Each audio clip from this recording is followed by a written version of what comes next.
Valère Germain au poste d'ailier, stop ou encore, c'est le débat en plus cette semaine. Le débat en plus avec Jean-Charles qui est avec nous. Salut Ben. Le débat en plus avec Nico qui est avec nous. Salut Ben. Et le débat en plus avec Mika qui est Salut avec Ben. nous. Ça va les gars? Super. Ouais, ça va. vous êtes remis. Alors, on passe à autre chose, on évacue Paris, là on passe à autre chose. Alors tout à l'heure, l'Olympique de Marseille affronte Monaco en Coupe de la Ligue. Ça sera ce soir à quelle heure? Je crois que c'est 20h. 20h05. 21h05, pardon. 21h05. 21h05, Oui. c'est la Coupe de la Ligue. Voilà, ça sera tout à l'heure. Mais là, petit débat autour de Valère Germain qui a pris le poste d'ailier en l'absence de Thauvin. C'est lui qui s'est finalement installé à ce poste-là. Alors au départ, c'était Bouna Sarr en tout début de saison. Bouna-Sarr, il s'installe un peu partout. Et puis Bouna Sarr, par la force des choses, Il s'installe pas, il joue un peu de partout, allez. C'est vrai. par la force des choses, il a dû reculer parce que Sakai s'est un petit peu blessé. Puis ensuite, Sakai a évolué côté Gauche, parce qu'Amavi, côté gauche parce que Amavi donnait pas trop sorti. satisfaction. Et donc, passer un peu dans le lui, milieu. Germain, il s'est installé Ouais. à ce poste-là. Et plus les matchs avancent, plus on se dit, on a l'impression que ça fonctionne pas trop, messieurs. Enfin, vous avez cette impression-là ou pas? Ce n'est pas son poste. Oui. Oui. Ouais. Et Moi j'aime beaucoup Valère Germain. Mm. C'est un joueur que j'apprécie énormément. Il est bon.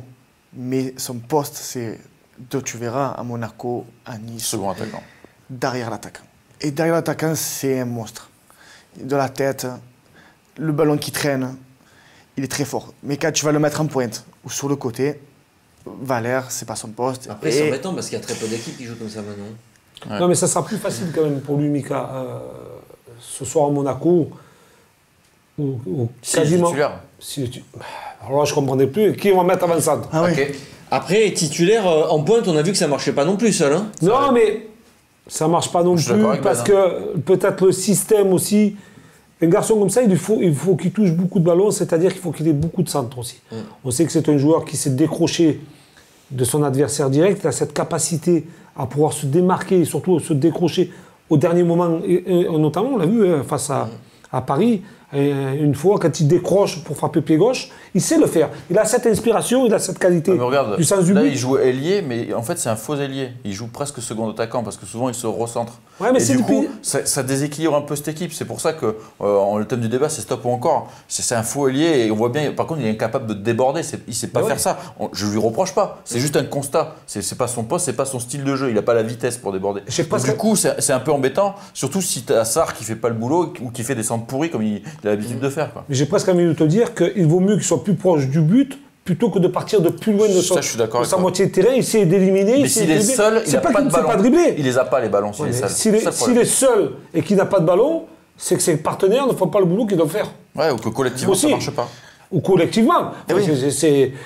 Si tu joues aux avant-postes, Benedetto, quand on l'a vu jouer contre le Paris Saint-Germain, il n'a pas touché de ballon. C'est parce que ses partenaires ne lui ont pas donné le ballon qu'il fallait lui donner. C'est le même cas pour Germain. Voilà. Alors on ne va pas lui lever ses qualités de buteur, parce que chaque année, Germain, tous les clubs où il est passé, c'est minimum 12 buts. Hein. Non, mais là, la question, est-ce qu'il faut continuer à le faire jouer au poste d'ailier? Non. Mais qui tient d'autres? Ben, justement. Mais, Qui tu as alors, d'autre mais vous, déjà, répondez à cette question, s'il vous plaît, messieurs. Il faut arrêter ou pas? Eh oui. Qui pense qu'il faut continuer avec Germain? Moi, je pense qu'il faut continuer. Oui. Tant que tu n'as Non, pas au trouvé... poste d'ailier. Au poste d'ailier. d'ailier. Au poste d'ailier. Au poste d'ailier. Mais non, c'est pas ça. Non. Mais changer son poste d'ailier, c'est difficile parce que tu pénalises un joueur qui a des capacités Oui. footballistiques très intéressantes Pour un système tactique. pour le mettre dans un système Alors, de jeu qui n'est pas le Donc, sien. du coup, est-ce qu'il n'y a pas mieux? Est-ce qu'il n'y a pas mieux dans l'effectif de l'OM pour aujourd'hui évoluer à ce poste? On sait qu'il n'y a pas Thauvin. Bon, il n'y a pas Thauvin. Moi, je vais te répondre, il n'y a pas mieux, puisque sinon, il Alors, aurait fait ses changements avant les Villas solutions. Boas. Pardon, j'ai un petit peu postillonné. On va faire un par un. Les solutions. La première, c'est ça. La première, Tu c'est me ça. reparles de ça, Ben, merde. oui, il faut voir les c'est- solutions que t'as. c'est lui. Oui. Si Amavi revient, Sakai et que repasse à Sakai droite. repasse à droite, ça, il postulera aussi pour ce poste-là. Alors, est-ce que c'est mieux ça? C'est mieux Sarr. Oui. Oui. C'est mieux Sarr que Germain sur le Alors, côté. réfléchis quand même avant de dire oui. C'est mieux parce que il arrive à centrer. Ouais, mais où? Au troisième poteau, ça sert à quoi? En fait, il arrive à déborder. En fait, Il arrive à déborder. Oui. on a Eh oui, compris, mais ouais, mais c'est un problème. On s'est compris. Mais Parce qu'il compte plus jamais en fait, Sarr. Sarr, c'est l'éternel problème. Il a une ouverture, mais il arrive à se mettre en en position de centre, c'est ça que tu dis toi. Il arrive avec sa vitesse à provoquer. Il a plus un profil d'ailier, je suis d'accord. Mais la conclusion, c'est tellement de déchets. Moi, Sarr, je veux pas le voir. Déjà, latéral droit, j'ai du mal. Alors, ailier droit, c'est une catastrophe. Et tester Sanson. Alors, moi, Sanson, je suis pas du tout d'accord non plus. Sanson, c'est pas un ailier. Alors, sur Bouna Sarr, toi, tu le remettrais ou pas, Jean-Charles? Si tu n'as pas d'autres solutions, oui. Alors, attends, il y a d'autres solutions. Il y a d'autres solutions. Si tu m'en donnes d'autres solutions, il y a d'autres solutions. Kawi, c'est plutôt un gaucher, mais bon. Alors, maintenant, les gauchers, moi j'aime bien Kawi. Je voudrais bien le voir, Kawi, sur 90 minutes. Donner un petit peu la chance à ce joueur. Est-ce que face à Monaco, c'est pas l'occasion de mettre Bien sûr que c'est l'occasion. Bien sûr que c'est l'occasion. Moi, je verrais plutôt Kawi sur le côté droit, lui donner la possibilité, parce qu'il a cette qualité de dribble, cette qualité de frappe et cette qualité de centre qui est plus juste, en fait. Il a un coffre aussi physiquement qui est capable, lui, de revenir couvrir le côté droit ou côté gauche, peu importe, mais de venir couvrir un côté, et il a le potentiel pour le faire. Maintenant, est-ce que l'entraîneur est content de lui ou pas? On ne sait pas, c'est lui qui le voit en semaine. Donc s'il est content, faisons-le jouer. Sur les qualités de vitesse, je suis pour Kawi. De vitesse, de percussion, de jeu rapide. Mais c'est un vrai attaquant, Kawi. C'est un vrai joueur de ballon. Est-ce qu'on ne se rajoute pas encore un joueur qui aime bien toucher le ballon, plusieurs touches de balle, avant de donner je pense qu'il a plus cette finalité dans les derniers gestes que certains joueurs. Je pense. Mika, il parlait de Sanson. Kawi, c'est un peu comme Sanson. Je pense qu'initialement. Ça va plus vite quand même. Initialement, c'est plus un milieu dans l'axe du jeu. Oui, c'est un relais. Après, il peut jouer sur ce côté-là. Le vrai profil d'ailier, avec tous les défauts qu'on lui connaît, c'est quand même Radonjic. Radonjic, c'est le vrai ailier qui va vite, qui dribble et qui est censé faire des différences. Bon, il a un peu de mal à les faire. Et dans le dernier geste, le dernier geste, c'est une cata. Il n'a pas une passe. C'est dommage parce que Radonjic, c'est un vrai profil. Exactement. C'est son poste. Lui, les capacités, il les a. Il les a. C'est qu'il ne les met pas en application. Et sur ce côté-là? Non, à gauche. Et peu importe, tu n'as pas de côté. Quand tu es attaquant, tu n'as plus de côté aujourd'hui. Tu vois les gauchers qui jouent à droite, les droitiers qui jouent à gauche. Maintenant, tout le monde permute. En fait, on a pu voir dimanche du côté de Paris. Un coup, c'est Mbappé, un coup, c'est Di Maria, un coup, c'est un autre. Je veux dire, si tu es à ce niveau-là, tu n'as plus de côté. Quand tu joues en première division, et notamment à l'OM, tu ne dois plus avoir dans ta tête le côté droit ou le côté gauche. Non, mais Radonjic, c'est une solution, mais il faut qu'il soit meilleur que ça. Après, on va sûrement parler de Liadji. Liadji, il n'est pas là, il fait la Coupe du Monde U17, il a marqué d'ailleurs hier soir. Ouais. Et ça, c'est un joueur aussi qui pourrait être installé quand il revient plutôt que de.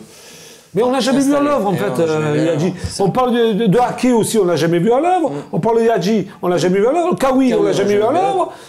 Il va bien falloir les faire jouer, ces joueurs-là. Liadji, je suis désolé, il a 16 ans. Le mec, il a dû jouer un match ou deux avec l'équipe réserve. Sinon, il jouait avec les U17.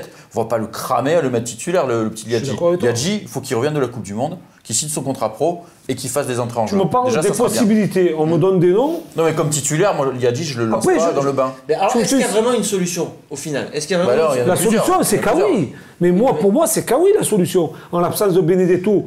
C'est pas non plus réellement son poste, à Kawi. Mais c'est quand même un joueur offensif. C'est quand même un joueur offensif. Ouais. C'est pas son poste, pourquoi? Parce qu'il est plus milieu relayeur, tu penses? Oui, il est plus milieu relayeur, oui. Oui, il est plus milieu gauche, mais bon, c'est un joueur qui peut s'adapter dans ce système comme ça aussi. Il peut le faire. Parce que techniquement, je pense qu'il n'est pas, il sait bien dribbler, il va assez vite, il a une bonne frappe de balle. Et comme je te disais tout à l'heure, il arrive quand même à donner des ballons dans la profondeur et puis à être juste dans la passe. En tout cas, il mériterait de jouer 90 minutes pour voir ce qu'il vaut vraiment. Moi, je veux le voir. Toi, Mika, tu mettrais qui, du coup avec Payet et Benedetto, donc globalement. Non, mais c'est Kawi qui va être titulaire, je pense. Toi, tu penses que c'est bien sûr. Et dans la logique des choses. Dans la logique des choses, il met ça. Dans la logique des choses, quand tu fais les remplacements, quand tu sors Benedetto, qui rentre en général? Il fait rentrer Kawi. Pas tout le temps. Il a pas c'était contre Strasbourg. Au Vélodrome. Normalement, il a fait rentrer. Mais justement, dans cet état d'esprit-là, le mec qui est rentré 2 fois lors des 2 derniers matchs, c'est Ake. Et Ake, il peut jouer ailier gauche. Parce que c'est un attaquant. Ake, c'est la même chose, il a 18 ans, tu vas le cramer. C'est le jeune en ce moment qui monte parmi les minots que Villas-Boas fait jouer. Il en est très content, il a dit plusieurs fois en conférence de presse. Je veux dire, si tu as un jeune qui pousse un peu, pourquoi pas le faire jouer lui ailier gauche? Et tu mets Payet à droite. Ouais, mais là, c'est pareil, on revient dans le même problème. On a la problématique du côté droit avec Germain, mais moi, je trouve qu'on a la problématique du côté gauche avec Payet aussi. Hein. Je m'excuse parce que Payet, c'est pas un ailier gauche. Hein. Qu'on veuille ou non Payet, est-ce qu'il est capable d'éliminer dans la vitesse latérale? Il doit éliminer par la passe. Par la passe, parce qu'il a je dirais, une aisance technique largement supérieure à d'autres joueurs. Mais après, dans la vitesse, dans la percussion, est-ce que c'est possible d'aller déborder et centrer? Il ne va pas le faire à toutes les rencontres. Il ne va pas te le faire 5-6 fois dans un match. Mais j'ai l'impression qu'on n'avance pas en fait. Ça dure depuis combien de temps? Tu n'as pas les joueurs pour. C'est pour ça qu'on a beaucoup parlé de recrutement. On a ces débats sur qui faire jouer là. Dès qu'il y en a un qui joue, mais pourquoi c'est pas lui qui joue? Alors où est-ce qu'il ne faudrait pas tester lui? C'est parce que tu n'as pas le rendement attendu par certains joueurs. Ouais. Donc tu tournes, tu cherches. Et tu trouves rien en fait. Là, il manque Thauvin. Mais quand même, effectivement, le débat sur Payet. Alors, s'il n'y a pas un joueur vraiment qui sort du lot, c'est quoi? Il faut changer de système alors? Non, mais non, justement, c'est ce que j'allais dire. Rudy Garcia, il nous a fait 150 millions de systèmes, c'était n'importe quoi. Villas-Boas, au moins, on va attendre qu'il ait plus de matchs pour tirer des conclusions sur son 4-3-3. Lui, il a décidé qu'il partait en 4-3-3 avec Payet à gauche. Moi, je suis content qu'il garde son état d'esprit et son idée. Il a une idée, qu'il aille plus loin encore avec son idée. On espère juste qu'on va avoir des meilleures choses face à Lille et Lyon et que ce 4-3-3 avec Payet à gauche monte autre chose. On l'a vu contre Montpellier, une première mi-temps superbe et on veut voir ça en fait, on veut voir ça. Rappelle-toi ce qu'ils viennent de dire après le match de Paris Saint-Germain, que la deuxième période était bien meilleure que la première quand il est passé en 4-4-2. Ouais. Donc c'est peut-être un signe. Un 4-4-2, 4-2-3-1. Oui, mais c'est peut-être un signe aussi. Pour le match de Monaco. Pour le match de Monaco. Mais il a vu que son milieu à deux, avec son effectif, était peut-être plus intéressant. Aussi. Toi, tu serais partisan du changement de système? Oui, parce qu'on n'a pas de véritables ailiers. On n'a pas des joueurs de couloir. Aujourd'hui, c'est vrai, on n'en a pas. Donc, chercher notre système qui pourrait donner des possibilités offensives, que ce soit Germain ou Benedetto à l'attaque de l'Olympique de Marseille, et un joueur qui tourne autour. Moi, j'aimerais bien jouer au milieu en losange. Voilà, j'aimerais bien jouer ce milieu en losange. Ce serait donc Payet derrière Benedetto et Germain? Bien sûr. Oui, tu peux jouer comme... Exactement. Benedetto, Payet, non. Payet, après tu mets... c'est un 4-2-3-1, toi, alors, ce que tu proposes. Payet en 10, quoi. Oui, Payet quasiment en 10. Ouais, en 10. Et tu mets Benedetto, Germain qui tourne autour aussi. Ouais, donc ça donne beaucoup. Quasiment. Germain, c'est un joueur qui navigue dans des zones, dans des zones troubles. C'est facile. Ça lui fait faire moins d'efforts, moins de dribbles, mais il est capable de bien se positionner derrière l'attaquant.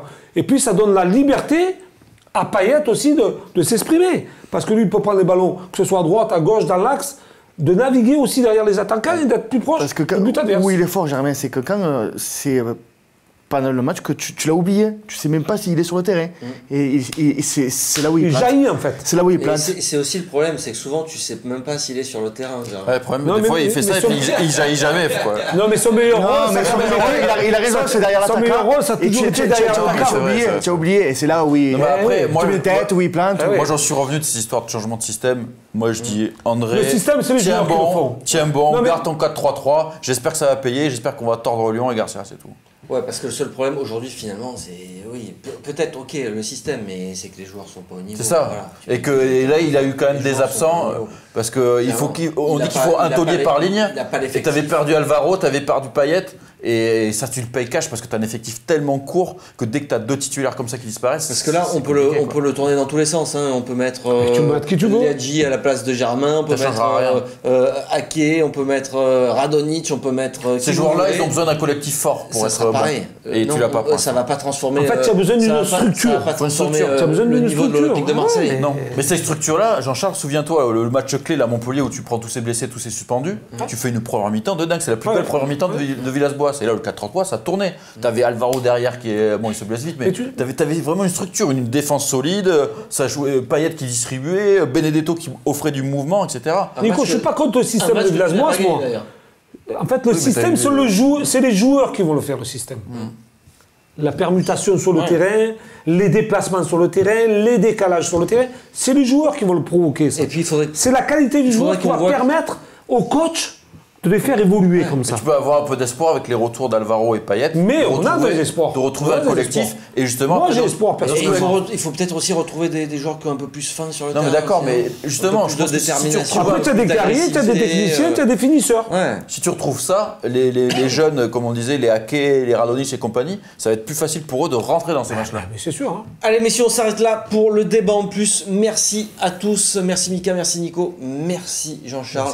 Prochain débat foot Marseille demain à 17h30 au lendemain de ce match de l'Olympique de Marseille à Monaco, 16e de finale de la Coupe de la Ligue. À très bientôt sur Football Club de Marseille. Ciao ciao.